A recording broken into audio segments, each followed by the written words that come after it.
ভাই আমার দালাল বলতেছে রিসিভ দিবে না। আমি এখন কিভাবে বুঝবো যে আমার অ্যাপ্লাই হয়েছে কি হয় না? এই ধরনের অনেক প্রশ্ন অলরেডি অনেকে করেছেন।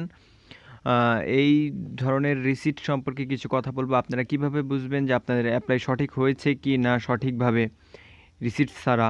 নুলুস্তার কিছু নতুন আপডেট সুখবর রয়েছে আপনাদের জন্য, যেটা আপনাদের এখন আজকের ভিডিওর শেষে দেবো, এবং নতুন ফ্লুসি নিয়ে টুকটাক কিছু আলোচনা করে আজকের ভিডিও শেষ করব। যাই হোক, কথা না বাড়িয়ে আজকের মূল আলোচনা শুরু করি।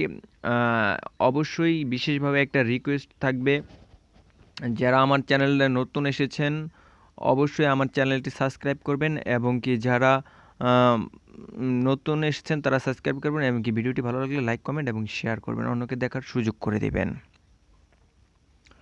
আপনারা দেখছিলেন প্রবাসী 24। রিসিপ্ট কেন পাচ্ছে না আমাদের, এখনও কেন রিসিপ্ট দিচ্ছে না? রিসিপ্ট চাইলে বলে উকিল দিচ্ছে না, টাকা লাগে উঠাতে।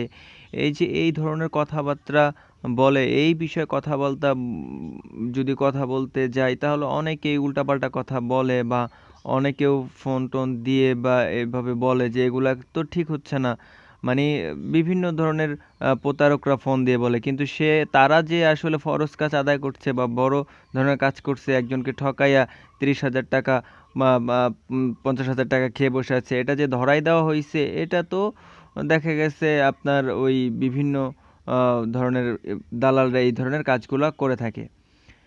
তো এই যে রিসিপ্ট রিসিপ্ট নিয়ে বিভিন্ন ধরনের কথা বললে অনেকেই মানে বাজে মন্তব্য করেন, এবং কি উল্টাপাল্টা মানে তাদের খারাপ লাগে, ভালো লাগে না। রিসিপ্ট নিয়ে কথা বললে বলা যায় অ্যাপ্লাই হয়েছে ধরেন 27শে মার্চ, তারপরেও যদি কেউ অ্যাপ্লাই করে থাকেন অলরেডি 2 মাস পার হয়ে গেছে। এখন চলতেছে হচ্ছে মার্চ এপ্রিল মে মাস, চলতেছে মে মাসের জুন মাস, 3 মাসের কাছাকাছি। এখনও পর্যন্ত রিসিপ্ট দিতে তাদের যদি সমস্যা থাকে, তাহলে হ্যাঁ, শুরুর দিক দিয়ে দেখা গেছে অনেকে বলা গেছে রিসিপ্ট দিতে একটু দেরি হয়েছে। এটার কারণ হচ্ছে সবাই অ্যাপ্লাইয়ের জন্য ব্যস্ত ছিল। অনেকে একটা দুইটা কাগজ অ্যাপ্লাই করেছে, সেখানে তারা সাথে সাথে রিসিপ্ট উঠাইয়া দিয়ে দিছে। আর যারা উকিলের মাধ্যমে কাজ করছে, একজন উকিল তো আর একজনের কাগজ অ্যাপ্লাই করেন, সেই উকিলের ধরা গেছে 50-60টা কাগজ অ্যাপ্লাই করেছে।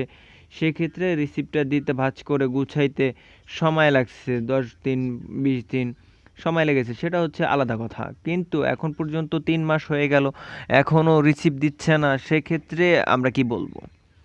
সেক্ষেত্রে আমি বলতে চাই যে প্রথমত তাদের ভিতরে সমস্যা রয়েছে। প্রথমত তাদের ভিতরে সমস্যা রয়েছে। সমস্যাটা হচ্ছে আপনার, কেউ যদি বলে থাকে যে তোমার রিসিপ্ট দিব না, বা রিসিপ্ট চাইলেই যে রেগে যায়, দিতে চায় না, বলে উকিল দিবে না, বা রিসিপ্ট উঠাইতে টাকা লাগবে, এই সমস্ত কথা যারা বলে আমি তাদেরকে বলি, আপনাদের অ্যাপ্লাই করেনি, আপনাদের যে টাকা সেই টাকা তাদের পকেটে তারা সোজা মেরে খেয়েছে। ঠিক আছে? এটাই হচ্ছে স্ট্রেট কথা। এর কথার পরে আপনারা তাদেরকে দেখাবেন যে আপনি আমার অ্যাপ্লাই করেন নাই। অবশ্যই, কারণ তারা যে দালালি করে আপনার টাকা মেরে খেয়েছে। অবশ্যই আপনারা এত কষ্ট করে, আশা করে, এত স্বপ্ন দেখে আপনি বিশ্বাস করে আপনাকে টাকা দিচ্ছে, এবং তারা স্বপ্ন দেখছে ইটালি আসবে। আপনি সেই টাকাটা অ্যাপ্লাইটা পর্যন্ত করেন নাই। তার ভিসা উঠলে তো অবশ্যই উম আ সে ইতালি আসতে পারত। সঠিকভাবে এপ্লাই হইলে, তার নুলুস্থা উঠলে অবশ্যই সে ইটালি আসতে পারত। তো অবশ্যই আপনারা সাবধান থাকবেন, এবং কি তাদেরকে দেখাবেন এবং কি বলবেন। যার দ্বারা এখনও বলে রিসিপ্ট দিবেন না, তারা ভেবে নিতে পারেন যে আপনার অ্যাপ্লাই করেনি। এটাই বাস্তব সত্য। যদি করতো তাহলে অবশ্যই রিসিপ্টটা আপনারা পেতেন, তারা দিতে পারত। অ্যাপ্লাই করলে তো অবশ্যই রিসিপ্ট দিবে, বা রিসিপ্ট দিবে যে লোকের মাধ্যমে বা উকিলের মাধ্যমে, যার মাধ্যমে অ্যাপ্লাই করেছেন সে দেশে চলে গেছে। হ্যাঁ, এই টাইমে অনেকেই দেশে যায়, অ্যাপ্লাইয়ের পরে অনেকেই দেশে চলে গেছে বা যায়। কি কারণে গেছে এটা জানি না, তাদের ক্ষেত্রে বলা যায় একটু ভিন্ন। তারা একটু দেশে গেছে, বা দেশে থাকতে উকিলরা এত প্যারা দিতে পারতেছে না। তারা কিন্তু বলে নাই যে দিব না, বা রেগে যায় নাই, তারা বলছে যে দিব। যদি ওইরকম হয় তাহলে ঠিক আছে। আর যদি যারা বলে যে দিব না, টাকা লাগবে, উকিল দিচ্ছে না, এই ধরনের কথা যারা বলবে, অবশ্যই তারা অ্যাপ্লাই করে নাই। আর অ্যাপ্লাই করলে অবশ্যই রিসিপ্ট দিবে। কারণ আপনারা যখন কলেজে পড়ছেন, টাকা ফি জমা দিচ্ছেন, পরীক্ষার ফি, ভর্তি ফি, তখন তো আপনার সাথে সাথে রিসিপ্ট দিচ্ছে কলেজ। তো এটা সেম একই প্রসেস। আপনি তো অ্যাপ্লাই করছেন, টাকা দিয়ে অ্যাপ্লাই তো করছেন, তাহলে সে রিসিপ্ট তো অবশ্যই দিবে। ঠিক আছে? আর আপনি অবশ্যই তাকে ব্যবস্থা নেবেন যে সে আপনাকে রিসিপ্ট দিচ্ছে না কেন। হ্যাঁ, 2 নাম্বার হচ্ছে নুলুস্তার ব্যাপারটা নিয়ে যেই একটা পরিস্থিতি হয়েছে, অনেকেই দেখা গেছে যে ভাই নুলুস্তার হবে না, বা অনেকেই আমরা বলছি বিভিন্ন ভিডিওতে যে নুলুস্তা মনে হয় আর হবে না বিভিন্ন ভিডিওতে দেখে। কিন্তু আসলে মানে ছোটোখাটো যে শহরগুলো রয়েছে সেখান থেকে 30টা 35টা উঠে গেছে নুলুস্তা, বাকি 2 4 5টা উঠবে। আসলে এটা কিন্তু মানে আপনার বলা কখনোই সম্ভব না। 45টা 40টা উঠে গেছে, যে উল্টাপাল্টা কথাবার্তা বলে আন্তাজ্জা কথা, এগুলো আসলে ভিডিও ক্যামেরার সামনে এসে কথা বলতে হবে। কথা বললে দেখা গেছে আরও মানে হতাশার মধ্যে পড়ে যাবে, বিভ্রান্তিতে পড়ে যাবে, ক্ষতিগ্রস্ত হবে। মানে লিগ্যাল যেটা সেটা বলা উচিত, সেটাই বলতে হবে। তাহলে তো সমস্যা হয় না, সমস্যাটার সমাধানে যায়। মানে যেই কথা বলবেন বা চেষ্টা করবেন অবশ্যই সঠিক তথ্যটা দিবেন। কোনো শহর থেকে যদি 50টা কোঠা থেকে থাকে, 50টা কোঠা নুলুস্তা যদি উঠে যায়, তাহলে তবু এটার সঠিক নিউজ বা তথ্য এটা কোনো ব্লগারের থাকে না। এটা যখন ইতালি সরকার ঘোষণা দিবে বা বলবে, বলে দেয় যে ইতালিতে যতগুলো নুলুস্তা ছিল প্রত্যেকটা নুলুস্তা হয়ে গেছে, এখন আর নুলুস্তা হবে না, তখন বলা যাবে যে হ্যাঁ নুলুস্তার কোঠা শেষ, আর উঠবে না। যে 80% 20% 40টা 50টা উঠে গেছে, এটা আসলে বলা মানে সম্ভব হয়ে ওঠে না। কিন্তু এটা হচ্ছে আপনার দেখা গেছে আনুমানিক আনুমানিক একটা ধারণা করে বিভিন্ন ধরনের কথা আমরা বলি।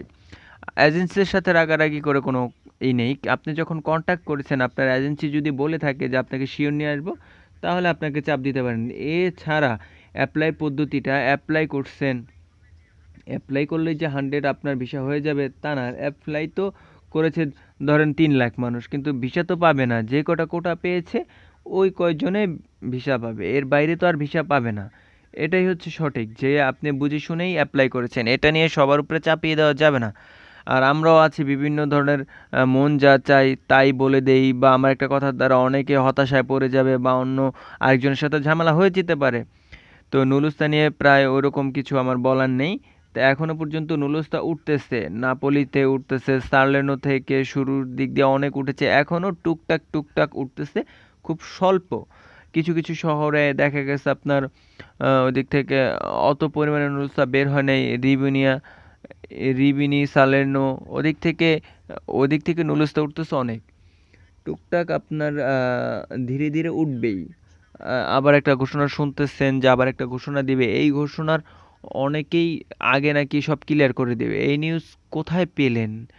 ইতালির নিউজ ব্যতীত কোনো নিউজ আন্তাজে মানে বলার আমাগো দরকার নেই, এবং কি আমরা বলবো না, কারণ বললে অনেক লোক বিভ্রান্তিতে পড়ে যাবেন। ফ্লুসি পার হয়ে যেতে আরও 5 বছরও পার হয়ে যায়, তাহলে 2023 সালের নুলুস্তা উঠবে যতদিন ইতালির সরকার না বলবে, এবং ইতালির ওয়েবসাইট থেকে না শুনবো যে ইতালির নুলুস্তা সমস্ত উঠে গেছে 2023 সালে। আর এটা ইতালি সরকার করবেও না আশা করি। 2020-এর নুলুস্তা এখন উঠতেছে। আপনারা যারা ভিডিও দেখেন আপনারা হয়তো এই বিষয়গুলো জানেন এবং কি শুনবেন। 2020 সালের নুলুস্তা এখন উঠতেছে, 22 সালের নুলুস্তাও এখন উঠতেছে, 2023 সালের নুলুস্তাটাও উঠবে। নতুন নিয়ম করছে এই জন্য বাদ হয়ে যাবে। এটা হচ্ছে নতুন নিয়মটা হচ্ছে 20 দিনের ভিতরে খুব দ্রুত পাবেন, তাই তার মানে এই না যে সবারটা হয়ে যাবে। যদি এরকম সিস্টেম হয় তাহলে ইতালি সরকার সবার ঘোষণা দিয়ে দিবে, এবং কি ওই আপডেটটাও আমি আপনাদের দিব। নতুন ফ্লুসি নিয়ে কোনো কিছু বলার নাই, এই মাসের শেষের দিক দিয়ে বলতে পারে এবং কি সামনের মাসও দিতে পারে। যখন ঘোষণা দিবে তখন আপনাদের শিওর একটা কথা ভিডিওর মাধ্যমে আপনাদের জানিয়ে দেব। আজকের ভিডিও এই পর্যন্ত। ভিডিওটি ভালো লাগলে লাইক, কমেন্ট এবং কি শেয়ার করব। মানে মূল উদ্দেশ্য ছিল রিসিভ নিয়ে কথা বলা। আসসালামু আলাইকুম। আপনারা দেখছিলেন প্রবাসী 24।